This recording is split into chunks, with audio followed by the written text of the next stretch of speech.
अरे वो सांभा, सरकार ने मुझ पर कितना इनाम रखा है रे हुजूर, 50,000। जब 50-50 कोस दूर बच्चा रोता है तो माँ कहती है सो जा बेटा वरना गब्बर सिंह आ जाएगा। शोले फिल्म का ये डायलॉग काफी चर्चित हुआ था। तब वक्त था 10वीं सरगनाओं का, तब वक्त था डकैतों का एक छत्र राज का। जंगल से लेकर ग्रामीण इलाकों में डकैतों का एक छत्र राज हुआ करता था। उसी वक्त शोले फिल्म आया था और अमजद खान द्वारा फिल्माया गया ये डायलॉग काफी चर्चित हुआ था कि जब 50-50 कोस दूर बच्चा रोता है तो माँ कहती है सो जा बेटा वरना गब्बर सिंह आ जाएगा। लेकिन आज भी 21वीं सदी में उस गब्बर की दहाड़ हर जगह सुनाई देती है।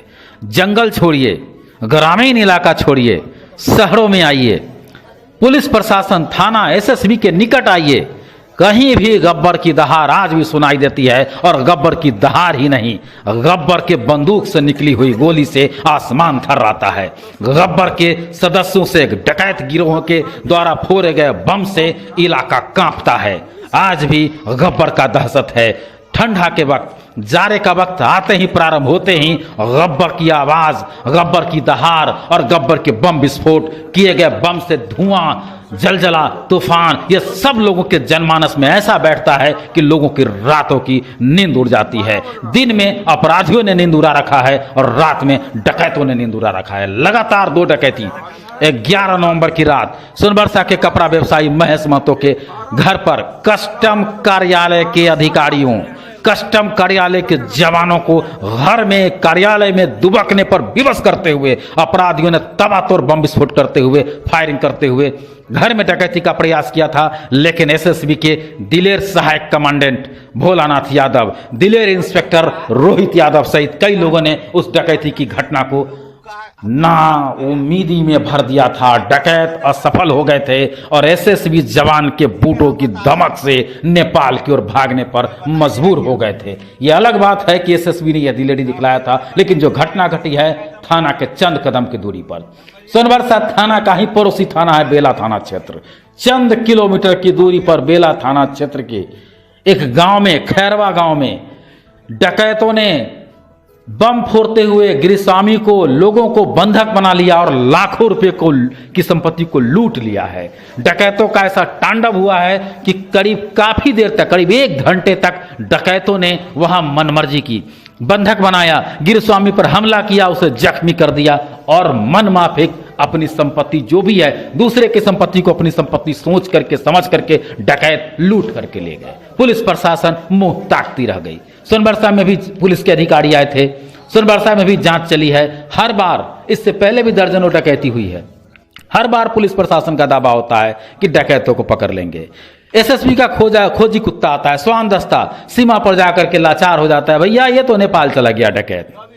अभी जांच चली रही थी, कल ही एसडीपीओ आए थे सोनबरसा में, अभी जांच चली रही थी कि बेला में घटना घट गई है, वहां भी अधिकारी गए हैं, वहां भी जांच चल रही है। परिणाम क्या होगा ये बाद की बात है, लेकिन इतना कहने में कहीं कोई गुरेज नहीं है कि ये गब्बर की दहाड़ जितना पहले के जमाने में सुनाई देता था, गब्बर की दहाड़ रातों को सुनाई देता था, आज भी गब्बर की वो दहाड़ 21वीं सदी में थाना, पुलिस प्रशासन, एसएसबी कैंप, तमाम जगहों के आसपास ये गब्बर की दहाड़ सुनाई देता है। गब्बर का सिर्फ दहाड़ ही नहीं, उसकी बंदूकों की, गोलियों की आवाजें सुनाई देती है, उसके द्वारा फोड़े गए बमों के धमाके की आवाज सुनाई देती है।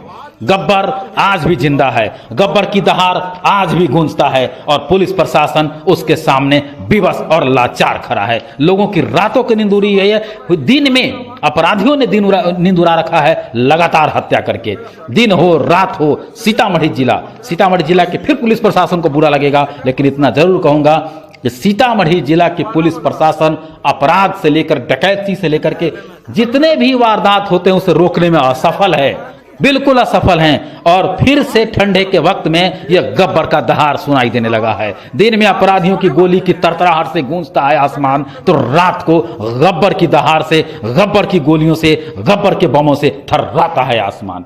बेला थाना क्षेत्र में इस घटना के बाद लोगों में डर और भय का माहौल है। आगे पुलिस प्रशासन अपना जांच कर रही है, लोगों का संपत्ति लूट चुका है और इससे पहले कि कोई और डकैती की वारदात को अंजाम दे दिया जाए, निश्चित तौर पर जिला के पुलिस प्रशासन को सोचना चाहिए। जो थाना है सीमाई इलाके के थाने, अपने अधिकारियों पर नजर रखना चाहिए, एसपी को नजर रखनी चाहिए, डीएम को नजर रखनी चाहिए कि ये पुलिस वाले सीमाई इलाकों में कर क्या रहे हैं और इनके रहते ये गब्बर दहाड़ता कैसे है। सोचना होगा, समझना होगा, संभलिए, अभी संभलने का वक्त है, वरना अभी जारा पूर्ण रूप में आने वाला है। धुंध जब छाती है तो अपराधियों का, डकैतों का खौफ और ज्यादा। पंचायती लगभग 12 बजे खत्म हो गए।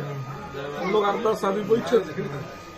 आवाज जो लगातार हुआ बम का तो हम ये अंजनी से कहे रुको, आवाज हमको मतलब सस्पिशन इस आवाज पर लग रहा है। एक रन का आवाज हो रहा है 1 मिनट लगातार। सुनिए ना, बताते हैं 15 को आवाज सुनिए ना। हम अंजनी के कहे 5-7 आदमी था, फिर 12 बज रहा था गमरिया में शायद खरवे में था।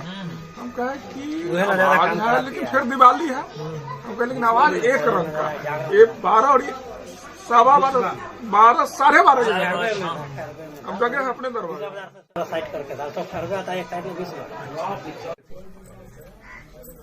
मोबाइल नंबर से तो चेक करवाना चाहिए, बुझला। एसपी के यहाँ भी गए हुए,